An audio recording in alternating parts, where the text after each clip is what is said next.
Welcome back to Primetime News, and a special welcome once again if you're watching on onespotmedia.com.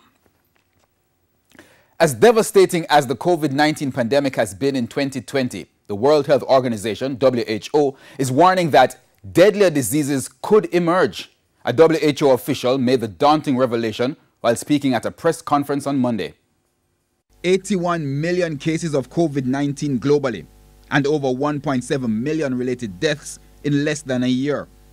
But despite those numbers, at the organization's final 2020 press conference on the COVID-19 pandemic on Monday, the WHO made a worrying revelation. This pandemic has been very severe. It's spread around the world extremely quickly and has affected every corner of this planet. But this is not necessarily the big one.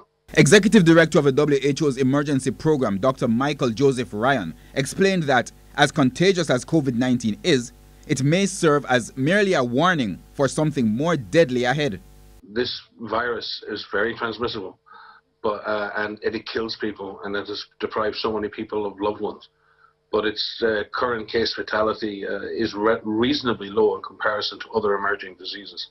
This is a wake-up call. We are learning now how to do things better.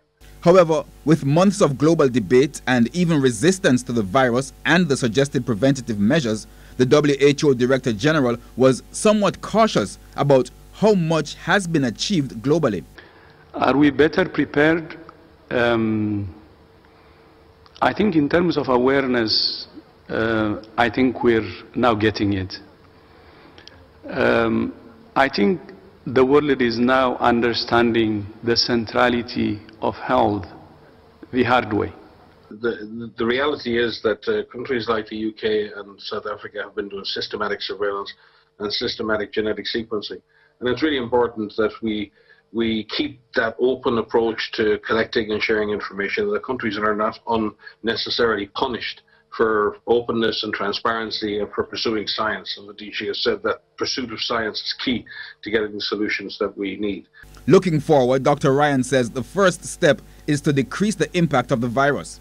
This, he notes, depends on how receptive each country's population is to the vaccine and getting it to as many persons as possible.